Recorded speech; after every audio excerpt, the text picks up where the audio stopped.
యేసయ్య పరిశుద్ధ నామంలో మీ అందరికీ నా వందనములు. సహోదరి సహోదరులారా, దేవుణ్ణి ఎలా వెదకాలి, ఎలా వెతుకుతే దేవుని నువ్వు కనుగొంటావు? దేవుడు ఎవరిని వెతుకుతున్నాడు? అయితే చాలామంది దేవుణ్ణి ఎలా వెతకాలో తెలియదు, ఎలా దేవుణ్ణి కనుగొనాలో తెలియదు, ఎలా వెతుకుతే దేవుడిని మనుషులు కనుగొంటారో తెలియక వెతుకులాడుతూ, దేవుడు ఎవరో తెలియక వెతుకులాడుతుంటారు. తెలిసి కూడా ఎలా దేవుణ్ణి వెతకాలో కూడా తెలియదు. మనుషులు ఎలా దేవుణ్ణి వెతుకుతూ ఉన్నారో దేవుడు కూడా మనుషుల్ని వెతుకుతున్నాడని తెలుసా?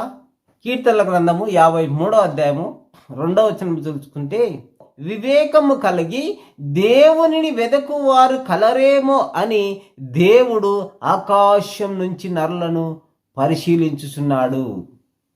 అయితే మనుషులు ఎన్నో రకాలుగా వెతుకుతున్నారు.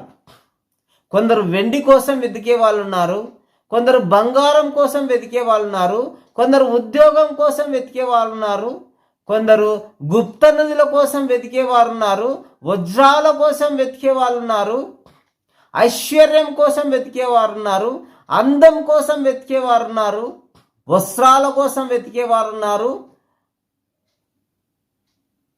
తమ శరీర క్రియల కోసము, శరీర ఇచ్చలు నెరవేర్చుకోవడం కోసము వెతికే వాళ్ళు ఉన్నారు, దొంగతనం ఎలా చేయాలని వెతికే వాళ్ళు ఉన్నారు, వ్యభిచారం ఎలా చేయాలని వెతికే వాళ్ళు ఉన్నారు. కానీ నా సహోదరుడా, నా సహోదరి, ఇలా వెతికితే దేవుడు నీకు కనపడడు. దేవుడు ఏమంటున్నాడు? వ్యభిచారం మనసు చేయి చెడ్డ సంతానమా, నా యొద్ద నుండి వెళ్ళిపోండి అంటున్నాడు. మరి దేవుణ్ణి వెతుకుతున్నావా నీవు? నా సహోదరుడా, దేవుణ్ణి వెతికే ఆలోచన నీకుందా? నీవు మనిషి రూపంగా పుట్టిన నీవు దేవుణ్ణి వెతకాలా, దేవుడెవరో కనుగొనాలా, దేవుడెవరో తెలుసుకోవాలన్న ఆలోచన నీ హృదయంలో ఎప్పుడైనా కలిగిందా? దేవుని ఎలా వెతకాలని దేవుని వాక్యం సెలవిస్తుంది? దాచబడిన ధనమును వెతికినట్లు వెతకాలంట, వెండిని వెతికినట్లు వెతకాలంట. ఒక స్త్రీ తన పోగొట్టుకునే నాణ్యమును ఇల్లంతా ఊర్చి తిరిగి ఆ నాణ్యము దొరికినప్పుడు ఎంత సంతోషపడుతుందో ఆ విధంగా దేవుని నువ్వు వెతకాలా. నా సహోదరుడా, ఇన్ని రోజులు నీ ఇష్టానుసారంగా నీకు ఇష్టం వచ్చినది వెతికినట్లు చాలు. ఇన్ని రోజులు నీవు వెండిని వెతికినావు, నీకు ప్రయోజనం ఉందా? ఇన్ని రోజులు నీకు బంగారంను వెతికినావు, నీకు మనశ్శాంతి ఉందా? ఇన్ని రోజులు నీవు వజ్రాలను వెతికినావు, నీకు మనశ్శాంతిగా ఉందా? ఇన్ని రోజులు నువ్వు వ్యభిచారం కోసం వెతికినావు, నీకు మనశ్శాంతిగా ఉందా? ఇన్ని రోజులు నీవు ఐశ్వర్యం కోసం వెతికినావు, నీకు మనశ్శాంతిగా ఉందా? ఇన్ని రోజులు నీవు గుప్త నిధుల కోసం వెతికినావు, నీకు మనశ్శాంతిగా ఉందా? నా సహోదరుడా, నా సహోదరి, నీకు మనశ్శాంతి ఎక్కడ దొరుకుతుంది? ఎవరిని వెతికితే నీకు నెమ్మది దొరుకుతుంది, ఎవరిని వెతికితే నీకు శాంతి దొరుకుతుంది? నా సహోదరులా, దేవుడు ఎవరిని పరిశీలించుచున్నాడు? ఎవరిని వెతికితే నీవు నెమ్మదిని కనుగొంటావు? ఎలా వెతికితే దేవుని నీవు కనుగొంటావు? అయితే నువ్వు వస్త్రాల కోసం ఎంత ఆసక్తిగా నీవు వెతికావో అంత ఆసక్తిగా నీవు దేవుని వెతకాలి. నీవు గుప్త నిధుల కోసము ఎంత ఆసక్తిగా నీవు గుప్త నిధుల కోసం వెతికావో అలాగా నీవు దేవుని వెతకాలి. నీవు బంగారం కోసం వెతికినట్లు, దాచబడిన ధనం కోసం వెతికినట్లు నీవు దేవుని వెతికినప్పుడే దేవుని నీవు కనుగొంటావు. దేవుడు ఏమంటున్నాడు? ఆకాశం నుంచి నరులను పరిశీలించుచున్నాడు దేవుడు. వివేకము కలిగి దేవుణ్ణి వెతుకు వారు కలరేమో అని ఆకాశం నుండి దేవుడు నరులను పరిశీలించుచున్నాడు. జంతువులను పరిశీలించడం లేదు దేవుడు, పక్షులను పరిశీలించడం లేదు దేవుడు, నీ బంగారంను పరిశీలించలేదు, నీ వజ్రాలను పరిశీలించడం లేదు. దేవుడు ఏం పరిశీలిస్తున్నాడు? నీ మనసును మాత్రమే, నీ అంతరంగమును మాత్రమే దేవుడు పరిశీలిస్తున్నాడు. నీ అంతరంగంలో ఏమి నింపబడింది? వజ్రాల కోసం వెతకాలని నీ అంతరంగం నింపబడిందా? ఐశ్వర్యం వెతకాలని నీ అంతరంగం నింపబడిందా? వ్యభిచారం వెతకాలని నీ అంతరంగం నింపబడిందా? దొంగతనము చేయాలని నీ అంతరంగం నింపబడిందా? దేనితో నీ అంతరంగం నింపబడింది? నీవు దేన్ని వెతుకుతున్నావని దేవుడు పరిశీలించుచున్నాడు. నరులారా తిరిగి రండని దేవుడు సెలవిచ్చుచున్నాడు. నీవు తిరిగి దేవుని యొద్దకు వస్తున్నావా? వెండి కోసం వెతుకుతున్నావా? బంగారం కోసం వెతుకుతున్నావా? ఐశ్వర్యం కోసం వెతుకుతున్నావా? వస్త్రాల కోసం వెతుకుతున్నావా? అందం కోసం వెతుకుతున్నావా? నా సహోదరుడా, నా సహోదరి, దేనిని వెతుకుతే నీకు ప్రయోజనకరము? నీవు భూమి మీద నీ ఇష్టానుసారంగా ఈ దినం వరకు వెతికింది చాలని దేవుడు సెలవిస్తున్నాడు. నన్ను వెతుకుతే మీరు నెమ్మదిని కనుగొంటారు. నన్ను వెతుకుతే మీరు విశ్రాంతిని కనుగొంటారు. నన్ను వెతుకుతే మీరు ఆరోగ్యాన్ని కనుగొంటారు. కొందరు ఆరోగ్యాలు బాగలేక తన ఆరోగ్యంను ఎలా బాగు చేసుకోవాలో తెలియక మంచి మంచి డాక్టర్ల కోసం వెతుకుతుంటారు. ఎవరు మంచి వైద్యుడు? ఏ వైద్యుని దగ్గరికి వెళ్తే నా రోగం బాగవుతుంది? ఏ వైద్యుని నేను కనుగొనాలి? ఎలాంటి నేను మందును కనుగొంటే ఈ రోగం నుండి నేను బయటపడతాను? ఏ మందు కనుగొంటే నేను బాగుపడతాను అని నరుడు ఆలోచిస్తున్నాడు. దేవుడు ఏమంటున్నాడు? నన్ను కనుగొని వానికి నేను ఆరోగ్యమును, నన్ను కొనిన వారికి నేను సుఖజీవమును, నన్ను కనుగొనిన వారికి నేను నెమ్మదిని, నన్ను కనుగొన్న వారికి నేను ఆశీర్వాదమును ఇస్తా అంటున్నాడు. మలాకి గ్రంథము 3వ అధ్యాయంలో ఏమంటున్నాడంటే, ఆకాశ వాక్యములు విప్పి పట్టజాలనంత దీవెనలు నీ మీద కుమ్మరిస్తానంటున్నాడు. అయితే ఇవన్నీ నువ్వు పొందుకొనాలంటే నీవు దేవుణ్ణి వెదకాలి. ఆసక్తిగా నీకు ఇష్టం వచ్చిన దాన్ని ఎలా వెతికావో ఆ విధంగా నీవు దేవుణ్ణి వెతికినప్పుడే దేవుడు నీకు దొరుకుతాడు. సహోదరుడా, ఇన్ని రోజులు నీ ఇష్టానుసారంగా నీ ఇష్టం వచ్చినట్టు వెతికింది చాలు. ఈ దినము ఆపివేయి. దేవుడు ఎవరో తెలుసుకో. దేవుణ్ణి ఎలా వెతకాలో కనుగొను. దేవుడు ఏమంటున్నాడు? ఆకాశం నుంచి నరులను పరిశీలించినప్పుడు నరులు బొత్తిగా చెడిపోయి ఉన్నారంట. ఏ విధంగా చెడిపోయి ఉన్నారు? నరులు బొత్తిగా తమ ఇష్టానుసారంగా చెడిపోయి ఉన్నారు.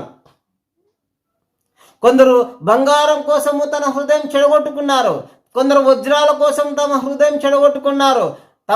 కొందరు వ్యభిచారం కోసం తమ హృదయం చెడగొట్టుకున్నారు. కొందరు దొంగతనం కోసం తమ హృదయం చెడగొట్టుకున్నారు. కొందరు తన పొరుగు వారిని దూషించుచు తమ హృదయము చెడగొట్టుకున్నారు. కొందరు అసూయ చేత తమ హృదయమును చెడగొట్టుకున్నారు. కొందరు వ్యర్థమైన వాటిని తమ హృదయంలో ఉంచుకొని తమ హృదయంను చెడగొట్టుకున్నారు. దేవుడు నరులను పరిశీలించినప్పుడు నరులు బొత్తిగా చెడిపోయి ఉన్నారని దేవుని వాక్యం సెలవిస్తూ ఉంది. అయితే నీ హృదయం ఈ దినం చెడిపోయినదేమో. ఇన్ని రోజులు నీ ఇష్టానుసారంగా వెదకి నీ ఇష్టానుసారంగా తిరిగి ఈ దినము నీ హృదయం నెమ్మది లేక జీవిస్తుందేమో. నెమ్మది లేక, నీకు ఆరోగ్యం లేక, నీకు సంతోషం లేక, సమాధానం లేక నువ్వు చావు బ్రతుకుల్లో ఉంటున్నావేమో. నాకు చావే గతి అనుకుంటున్నావేమో. సహోదరా, సహోదరి, దేవుడు నిన్ను ఈరోజు జ్ఞాపకం చేసుకుంటున్నాడు. ఆకాశం నుంచి దేవుడు నిన్ను పరిశీలిస్తున్నాడు. దేవుడు నిన్ను పరిశోధిస్తున్నాడు. నా సహోదరుడా, నా సహోదరి, ఈ దినము నీవు నిశ్చయంగా నీవు దాచబడిన ధనమును వెతికినట్లు దేవుణ్ణి వెతికిన యెడల నిశ్చయంగా ఆయన నీకు సమీపస్తుడై ఉన్నాడు. దేవుడెవరో తెలియదా? నా సహోదరుడా, ఎన్నిసార్లని, ఎన్ని రోజులని నీ ఇష్టానుసారంగా తిరుగుతావు? నీ ఇష్టానుసారంగా నీ మనసుకు వచ్చినట్టు ప్రవర్తిస్తావు. అయితే దేవుడు ఏమంటున్నాడు? ప్రసంగి గ్రంథము 11వ అధ్యాయము 10వ వచనంలో అంటున్నాడు, నరుడా, యవనుడా, నీ యవన కాలమందు నీ ఇష్టం వచ్చినట్టు తిరుగుము, నీ హృదయముకు వచ్చినట్లు చేయము. అయితే దేవుడు వీటన్నిటినీ ఒక దినమున నిన్ను గద్దించును. ఒక దినమున వీటన్నిటి విషయమై నిన్ను శిక్షించును. అయితే నీ హృదయమును చెడుపు దానిని నీలో నుండి తీసివేయము అని దేవుని వాక్యం సెలవిస్తూ ఉంది. నా సహోదరుడా, నువ్వు నా ప్రాణమా, తినుము, త్రాగుము, సుఖించుము, నా ఇష్టానుసారంగా జీవించుమని నీవు అనుకుంటున్నావేమో. సహోదరుడా, నీకు నెమ్మది ఎక్కడ దొరుకుతుంది? నీకు మనశ్శాంతి ఎక్కడ దొరుకుతుంది? నీకు ఆరోగ్యం ఎక్కడ దొరుకుతుంది? ఎలా వెతికితే దేవుణ్ణి నీవు కనుగొంటావు? ఎప్పుడు నీవు దేవుణ్ణి కనుగొంటావు? నీవు ఎవరి రూపంలో సృష్టింపబడ్డావు? నీవు దేవుని రూపంలో సృష్టింపబడావు. దేవుని పోలికలో నీవు సృష్టింపబడినావు. అయితే ఆయన పోలికలో నీవు రూపింపబడినావు కాబట్టి ఆయన నరులను పరిశీలించుచున్నాడు. నన్ను వెతుకువారు కలరేమో అని దేవుడు ఆకాశం నుంచి నరులను పరిశీలించుచున్నాడు. నిశ్చయంగా ఈ దినము నీవు మనసు మార్చుకొని నీవు మోకరించి నీ పాపములు ఒప్పుకో. ప్రభువా, నేను ఇన్ని రోజులు విగ్రహారాధన వైపు వెళ్ళాను, ఇన్ని రోజులు గుప్త నిధుల కోసం వెతికాను, ఇన్ని రోజులు అందం కోసం వెతికాను, ఇన్ని రోజులు నేను వ్యభిచారం కోసం వెతికాను, ఇన్ని రోజులు పాపం ఎలా చేయాలో వెతికాను. అయితే ప్రభువా, నేను ఇన్ని రోజులు దొంగతనం ఎలా చేయాలని వెతికాను, వ్యభిచారం ఎలా చేయాలని వెతికాను, పాపం ఎలా చేయాలని వెతికాను. అయితే నెమ్మది లేక జీవిస్తున్నాను ప్రభువా ఈ దినం వరకు. అయితే ఈ దినము పరిశుద్ధత కోసం వెతుకుతున్నాను, పరిశుద్ధ దేవుని కోసం వెతుకుతున్నాను, నన్ను నెమ్మదిపరిచే దేవుని కోసం వెతుకుతున్నాను, నాకు ఆరోగ్యంనిచ్చే దేవుని కోసం వెతుకుతున్నానని నీవు ఈ దినము మోకరించి నీ తల్లి గర్భం నుండి నీవు మొదలుకొని నీవు చేసిన ప్రతి పాపమును నీవు ఒప్పుకొనేలా నిశ్చయముగా దేవుని నీవు వెదకినట్లే. అయితే నేనేం పాపం చేసినా నీవు అనుకుంటున్నామో, ప్రతి మనిషి చూపు ద్వారా, మాట ద్వారా, నడక ద్వారా, క్రియ ద్వారా నీవు చేసిన వెదకిన సమస్తం ద్వారా పాపపు దృష్టి, పాపపు ఆలోచనలు, పాపపు తలంపులు నీలో నిలిచి ఉండి ఈ దినము నేను పాపిని కాదని నీవు అనుకుంటున్నావేమో. నిశ్చయంగా ప్రతి మనిషి తల్లి గర్భంలో పాపం నుండి పుట్టినవాడే నీవు ఎరగాలి. నా సహోదరుడా, దేవుడు నిన్ను పరిశీలించినప్పుడే, దేవుడు నిన్ను పరిశోధించినప్పుడే దేవుని వైపు తిరిగినలా నిశ్చయంగా నీకు ఆరోగ్యమును, నిశ్చయంగా నీకు స్వస్థతను, నిశ్చయంగా నీవు మేలులు పొందుకుంటావు. నా సహోదరుడా, నీవు ఈ దినము దేవుణ్ణి పరిశీలించడం నేర్చుకో. దేవుడు ఎలాంటి వాడు, యెహోవా ఉత్తముడని రుచి చూచి తెలుసుకొని ఈ దినము నీవు దేవుణ్ణి వెదకనేలా నిశ్చయంగా నీవు నెమ్మది పొందుకుంటున్నావు. అందుకే ఆయన ఏమంటున్నాడు? యేసుక్రీస్తు అంటున్నాడు, ప్రయాసపడి భారం మోయి సమస్త జనులారా నా యొద్దకు రండి, నేను మీకు విశ్రాంతిని కలగజేతునంటున్నాడు. అయితే నీవు ఈ దినము నెమ్మదిని, శాంతిని, సమాధానాన్ని, ఆరోగ్యంను కనుగొనాలంటే నిశ్చయంగా దేవుని యొద్దకు నీవు ఈ దినం వచ్చి నీ పాపములు ఒప్పుకునేలా నీవు ఆరోగ్యంను, సంతోషంను, సమాధానంను పొందుకుంటావు. నిశ్చయంగా నీవు ఇన్ని రోజులు ఎలా ఎన్నిటిని ఏ విధంగా సూక్ష్మ దృష్టితో, దూరదృష్టితో, ఆసక్తితో వెతికావో అలా దేవుణ్ణి వెదకినేడలా నిశ్చయంగా ఆయనను కనుగొంటావు, ఆయన మార్గం లేవో తెలుసుకుంటావు, ఆయన యందు భయభక్తులు కలిగి జీవిస్తావని యేసయ్య పరిశుద్ధ నామములో ప్రేమతో మిమ్మల్ని వేడుకుంటున్నాను. ప్రార్థన చేసుకుందాం. మహాపరిశుద్ధుడా, జీవాధిపతి, జీవం గల దేవా, నీ పాదంలో కోట్లాది నా తండ్రి. ఇదిగో ప్రభు, మనుషులు దేవుడేదో తెలియక తండ్రి ఇష్టానుసారంగా ఏదేదో వెతికినారు ప్రభా. నేను తిరిగి ఈ దినము నీ యొద్దకు వచ్చిన ప్రతి బిడ్డను తండ్రి యేసయ్య నీవే దేవుడు అని తండ్రి చేసే వారి మనోనేత్రం వెలిగించమని, నిన్ను వెతుకువారిలాగా వారిని ఆశీర్వదించమని, ప్రతి పాపమును, ప్రతి దోషమును కొట్టివేసి పరిశుద్ధపరిచి బోధిగంతములకు సాక్షిగా వారిని నిలబెట్టమని యేసయ్య పరిశుద్ధ నామంలో అడిగి వేడుకొని పొందిన నామ పరమ తండ్రి. ఆమేన్. ఆమేన్. ప్రైజ్